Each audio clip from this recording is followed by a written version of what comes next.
Inside, outside, upside, downside, left side, right side, iron side, apple side.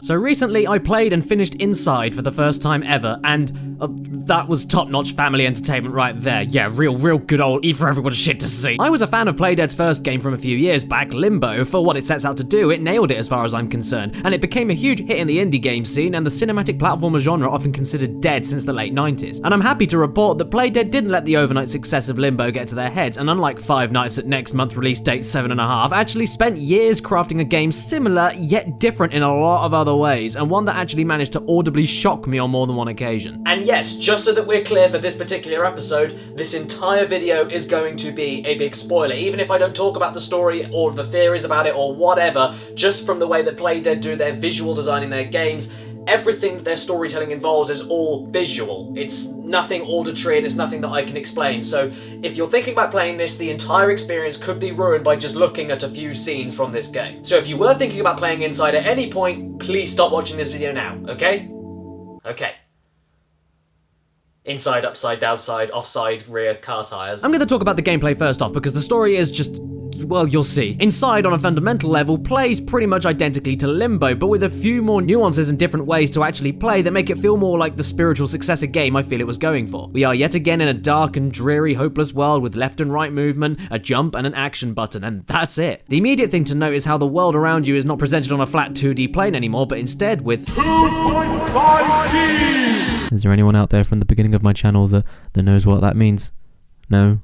You can't move forward and backward in and out of the world yourself, but enemies, obstacles, backgrounds, characters, even story elements are hiding in the expansive depths away from you, and they can often come from that faraway plane straight for you, which can be nerve-wracking. There's more to pay attention to and look out for. The music plays a huge part of all of that as well. It's mostly silent throughout the game, yet it seeps in unexpectedly with huge, aggressive, yet droning bass loops that turn the simplest chase sequence or threat avoidance pretty damn, well, I'd say scary, honestly. The elements all work here very well, especially when the music fades in and then the sound design lets you know something's coming, but you don't know where from and you don't know what it is. There are also more unique puzzles and other ways to interact with the world with the action button instead of just grabbing things, and Inside pushes physics and logistical puzzle solving with items or people needing to be in certain places at certain times all together. What I love about Inside is that there are no singular mechanics at work here, and the environment is used in all sorts of ways to keep it feeling fresh from start to end. There's always something different happening. You always have to solve a puzzle or get around an enemy in a totally different way in each scene, and it's awesome how often it manages to do that. And the more tense situations that may be seen as trial or error, and often are seen as that in Limbo, are actually a lot more logical to see coming in this game, and forgiving with how they happen and in teaching you how to avoid something like that the next time. The game makes you quickly adapt during the gameplay a lot more here, and rewards quick thinking constantly. And apart from this one beginning bit of the game where I died because I really didn't see that there, that's the only time I died in the whole game in a kind of trial and error way, but that's the only time it happened in that way and taught me to pay attention a lot more. My later deaths were all because I either failed to solve a puzzle or hadn't figured out how to get a threat away effectively yet. Nothing here happens completely randomly. You can only jump and interact with your commands, so there's only so many ways you can get around situations coming straight for your face, and it makes you feel a lot better for overcoming quick threats. Limbo's player feedback, heavy controls, and weighty interaction were a little bit better though. It made you feel like a part of the world and feel like a weak child, but that was more for the sake of hammering the point on how brutal and unfair the universe of Limbo was to your character, and how you had to adapt and be just as unfair back to it. Yeah, in retrospect, I do find it slightly disappointing that Inside doesn't give you the same level of, what's the word I'm looking for? Give that Limbo has, but I suppose I could let that slide purely for the reason that Limbo was deliberately designed to be like that. And to be honest, I think Inside controls and feels better to play anyway, a lot more punchy. But you know what isn't punchy and isn't to the point? The story.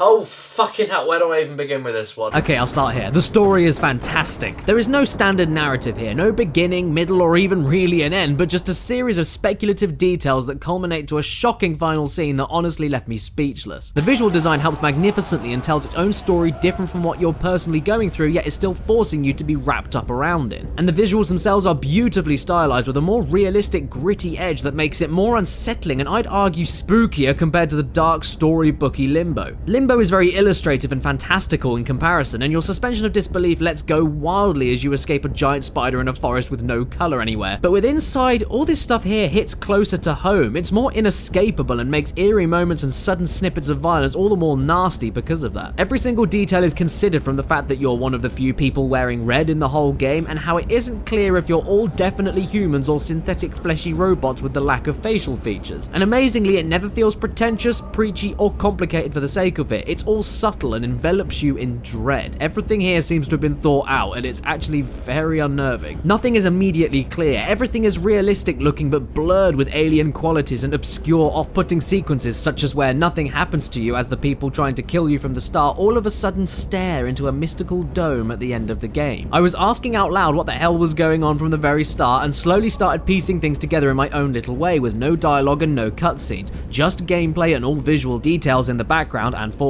My personal interpretation of everything that goes on in the game, though, is this. It's just a theory, though, remember, okay? It's just a theory. A game theory! I reckon this is a possible sequel to Limbo, and Limbo is set way in the past. In Limbo, these worms control your mind, and many years later, I'm gonna say they were rediscovered by people and tested in a pig slaughterhouse. It appears to show results of some description, but lots of it doesn't work out, and so they have the basis at least. As you see though, the slaughterhouse and every road and street around it has kind of been left behind.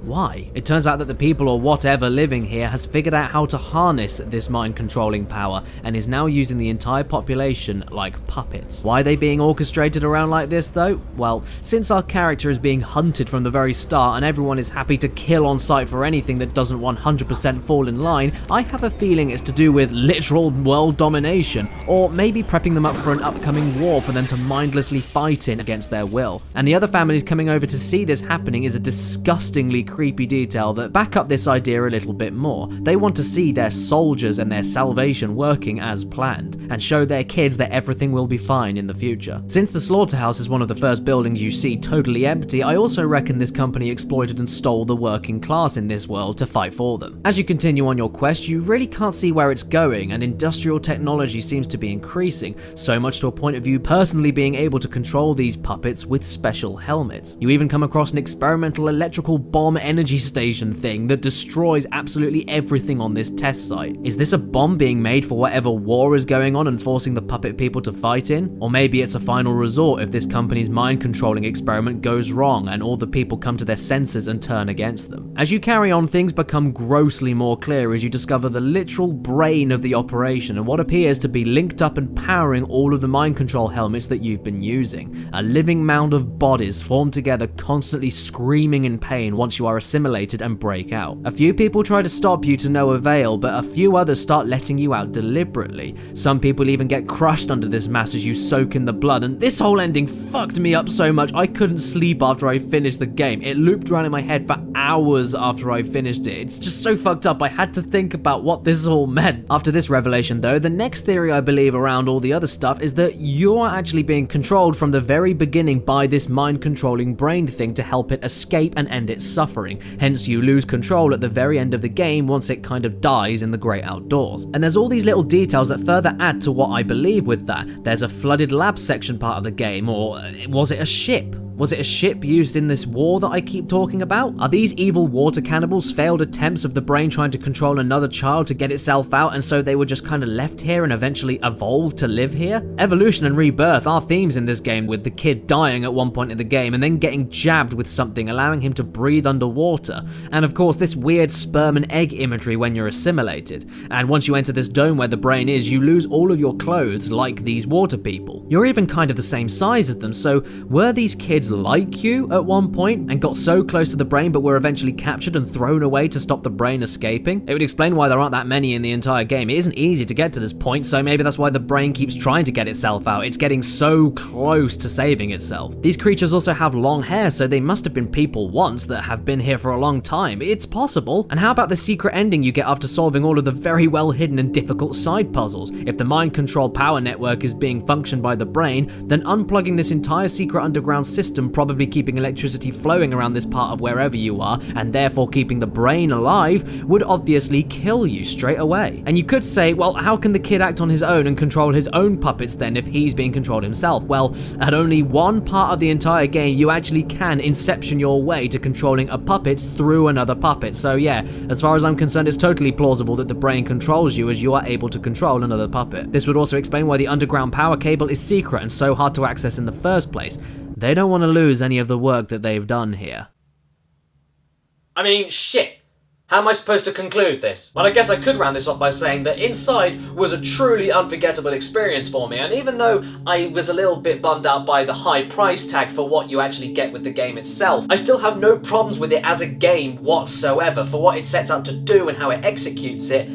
I think it does a better job than Limbo in that regard. It gets its message and its atmosphere and mood and gameplay and imaginative puzzles and physics and all the fucking disgusting, horrific undertones and all of the instant death cinematic platform and everything. I think Playdead really pulled it out the bag with this game. Not saying that Limbo wasn't, but I think that Inside does a much better job than Limbo does. I mean, I started playing this game in the night time thinking I was only going to play an hour of it and then kind of stop playing and then go to bed and continue on, but I ended up being so engrossed and captivated that I just kept on going and going, and it was like 3 or 4 in the morning that I eventually stopped. I don't remember when I started playing exactly, but I do remember it feeling like just the right length for the experience I was expecting. And yeah, because of all of that, I really haven't got any complaints for what it sets out to do as an indie game of its kind of thing that it goes out to do. So yeah, do you know what? Fuck it. I'm gonna give this game, personally, in my opinion, a 10 out of 10.